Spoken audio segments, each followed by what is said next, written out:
Mais j'aimerais que nous parlions aujourd'hui de votre engagement. Vous nous avez raconté comment, étudiant, vous intéressiez aux problèmes du tiers-monde, aux problèmes d'environnement. Et j'aimerais qu'on regarde avec un œil très très large cette question de l'énergie. Nous savons très bien aujourd'hui que les habitants des pays développés, comme la France, et encore plus aux États-Unis, consomment beaucoup d'énergie. 80 milliards de joules par personne et par an. Et que nous ne savons pas aujourd'hui comment on pourrait donner à 7 milliards d'individus, c'est-à-dire à l'ensemble de l'humanité, une telle énergie.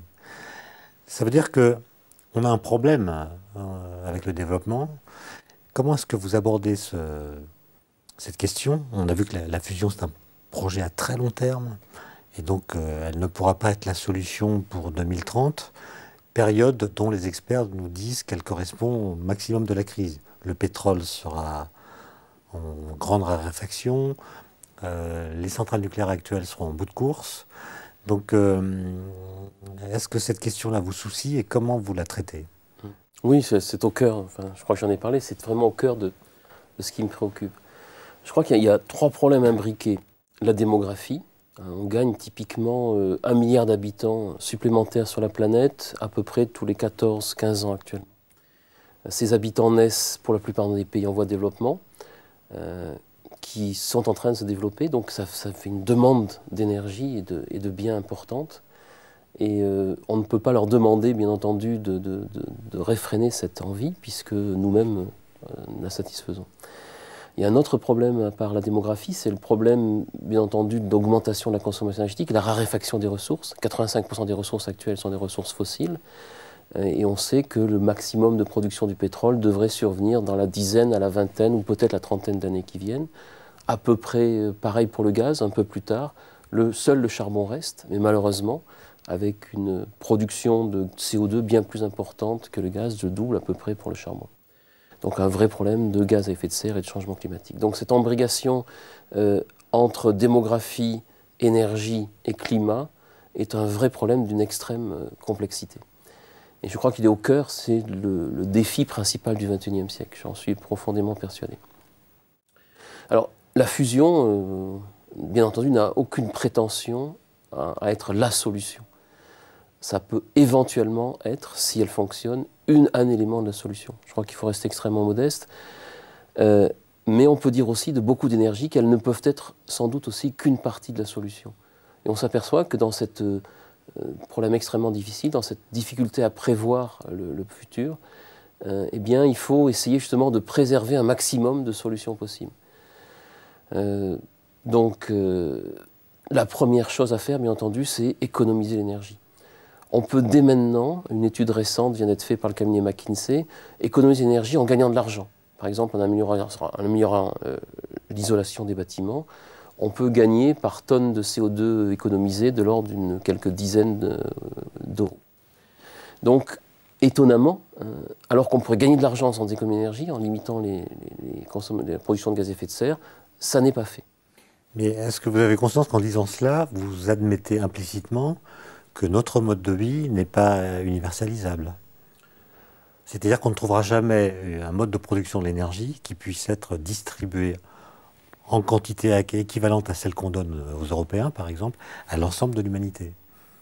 Puisque, en économisant de l'énergie, finalement, on admet qu'il n'y a pas de système de production qui puisse satisfaire autant de personnes en aussi grande quantité. Oui, on estime qu'en gros, avec 2 tonnes équivalent pétrole, je parle en tonnes d'équivalent pétrole parce que c'est peut-être plus visible, on sait ce que c'est qu'une tonne. Avec 2 tonnes équivalent pétrole, on peut vivre extrêmement confortablement. Actuellement, un Européen en consomme à peu près 4 et un Américain 8. Et si on regarde le bas de l'échelle, eh bien on peut être simplement à quelques centaines de kilos de pétrole équivalent. Donc on voit très bien cette espèce d'immense disparité entre les différents niveaux. Et on peut imaginer qu'on peut ramener l'ensemble de l'humanité aux alentours de 2 tonnes équivalent pétrole, ce qui permettrait, si on arrive aussi à substituer aux 85% d'énergie productrice de gaz à effet de serre, remplacer ce système-là, et c'est ça le défi, par 85% d'énergie sans gaz à effet de serre, eh bien on pourra arriver à un fonctionnement durable de l'humanité. Ça veut dire qu'on n'atteindra pas ce niveau, cet équilibre, sans un changement de nos modes de vie, de toute façon. Sans doute. À grande échelle. Sans doute. Sans doute. Je dis ça parce qu'il y a souvent l'illusion qu'une nouvelle technologie ou une nouvelle source d'énergie, en l'occurrence la fusion, il suffit de l'attendre pour qu'elle produise ses effets bénéfiques sans avoir, en attendant, à remettre en cause nos modes de vie. Il suffit finalement de faire confiance à la science, à la technique, pour nous sortir des problèmes que la technique, d'une certaine façon, a elle-même créés. Oui, alors, ce qu'on peut dire, c'est que tout va dépendre en fait de ce jeu entre la démographie, le changement climatique et l'énergie. Je crois que fondamentalement, c'est un jeu extrêmement complexe. On est extrêmement... on est confronté à des difficultés extrêmes pour arriver à chaque système étant lui-même très complexe, à gérer cette complexité. Et on parle de développement durable, c'est un peu un oxymore, hein, puisque on voit bien que dans un monde fini, on ne peut pas continuer à se développer, mais c'est un terme qu'on utilise, qu'on ne peut pas laisser l'humanité qui actuellement vit difficilement sans l'espoir d'un développement. Hein. Et est-ce qu'un développement durable ne suppose pas quelque part aussi une décroissance durable pour les gens les plus aisés? Peut-être que c'est quelque chose auquel on devra faire face. On peut imaginer que les déplacements actuels, parce qu'un déplacement, typiquement un voyage Paris-New York, consomme à peu près 500 kg d'équivalent pétrole, on voit bien que ça correspond à un quart des 2 tonnes équivalent pétrole durable, disons, pour un humain. Donc on imagine bien que ce système de déplacement facile, qui a été un moment exceptionnel de l'humanité, risque de ne pas pouvoir se maintenir toujours. Ceci étant, il faut rester extrêmement modeste dans nos prédictions de l'avenir. Le cadre dans lequel on fonctionne, de la physique actuelle, la physique peut découvrir, peut avancer, les paradigmes qu'on connaît actuellement peuvent être radicalement changés.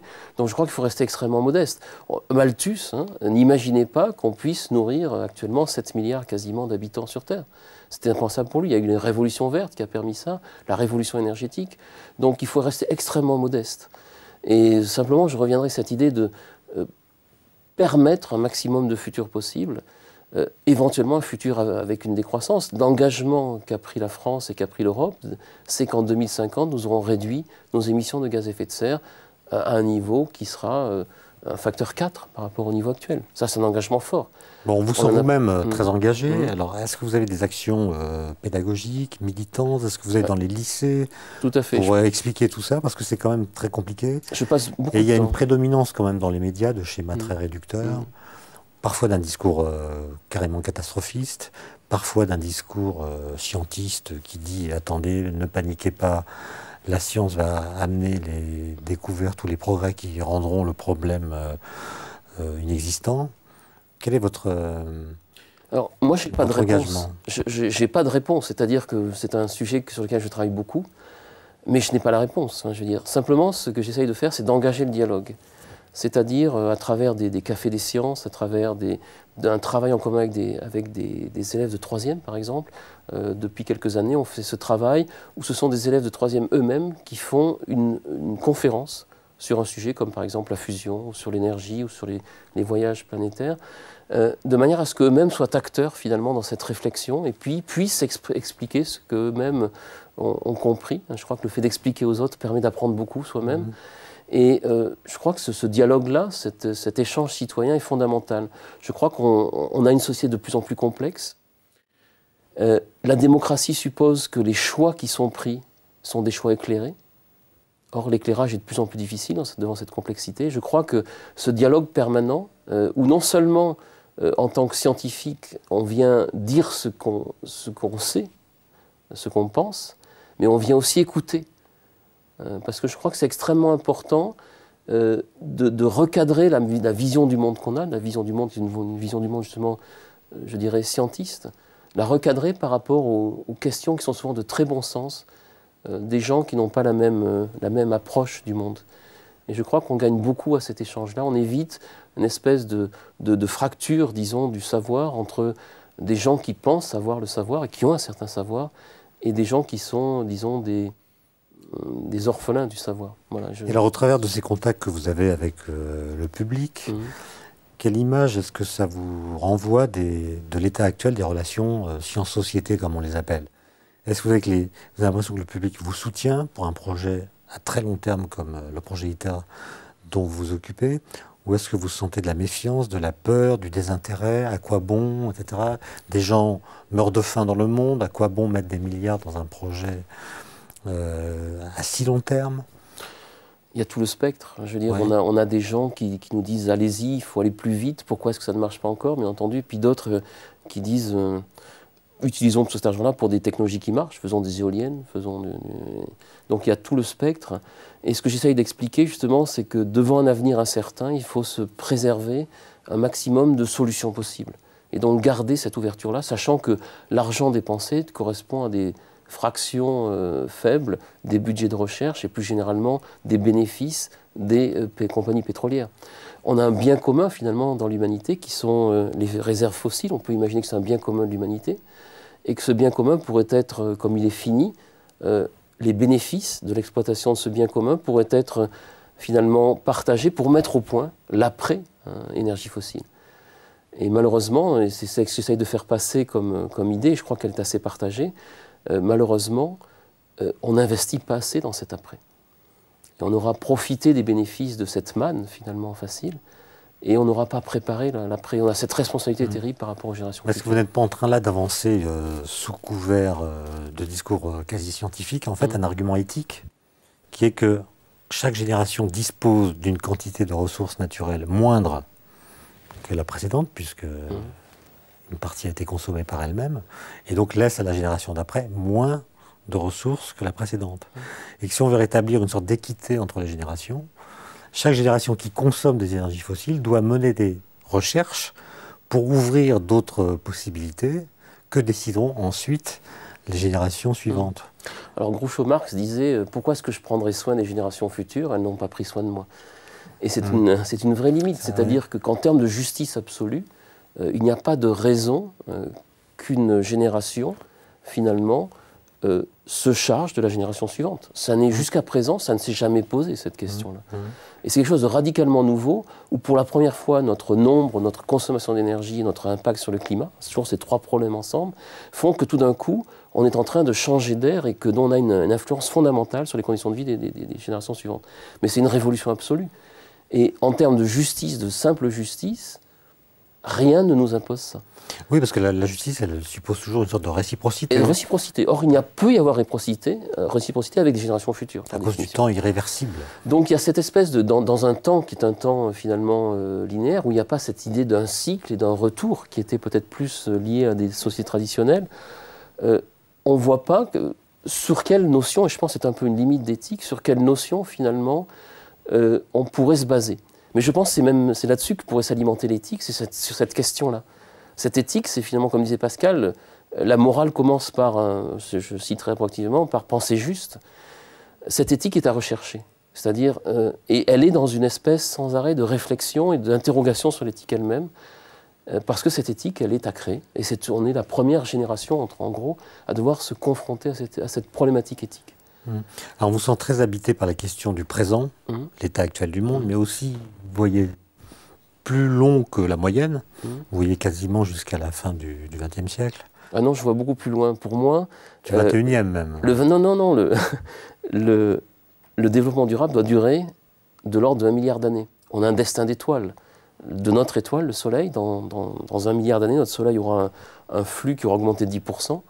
Donc on peut penser que si on ne sait pas contre-réagir, eh bien les océans vont s'évaporer. Et de toute manière, dans 7 milliards d'années, le Soleil deviendra une géante rouge, son diamètre va se multiplier, être multiplié par 250. Donc vous donnez un objectif d'1 milliard d'années seulement? En gros, entre 1 et 7. Voilà l'objectif du développement durable. Et ce développement durable, c'est un développement qui dure, et qui doit durer 1 à 7 milliards d'années. Oui, mais l'humanité aura évolué. Bien entendu. Donc... Mais ce qu'on peut espérer, c'est le meilleur qu'on puisse espérer, c'est qu'une espèce qui a quelque chose en plus, hein, qui a un peu ce quelque chose qui fait que l'homme est intéressant, eh bien on peut espérer que cette espèce puisse continuer à survivre, que ces espèces puissent continuer à survivre et porter quelque chose de la fragilité de l'humain encore plus loin. C'est ça la beauté de l'homme. Vous êtes quand même très optimiste. Est-ce que des signaux qui arrivent, par exemple le fait que les étudiants dans les pays développés s'intéressent de moins en moins aux sciences, est-ce que ça vous soucie? Est-ce que vous avez l'impression que ce qu'on a appelé l'autre fois la libido pour la science, qui semble s'émousser quand même dans les pays développés, est-ce que vous ne pensez pas que ça va, à terme, conduire à ce que l'entreprise scientifique, techno-scientifique, qui a commencé avec Galilée, Descartes, et qui se prolonge aujourd'hui dans des projets à très long terme comme ceux qu'on a évoqués, est-ce que ça, c'est pas une parenthèse historique de quelques siècles qui correspond finalement à la phase humaniste de l'humanité, qui pourrait s'interrompre parce que les crises vont devenir trop grandes, parce que les mentalités ont évolué, parce que l'appétit pour la connaissance va être en quelque sorte relativisé par d'autres urgences plus fondamentales qui sont par exemple les questions d'énergie, les questions d'environnement, les questions écologiques, et que la connaissance pour la connaissance va être jugée de plus en plus inutile ou parnassienne. Je crois pas. Je pense vraiment que c'est au cœur de l'homme, c'est au cœur du désir de l'homme. Je crois que cette curiosité s'inscrit même au cœur du désir de l'homme. Non, il y a eu des phases obscures dans l'histoire de l'humanité, des phases même obscurantistes.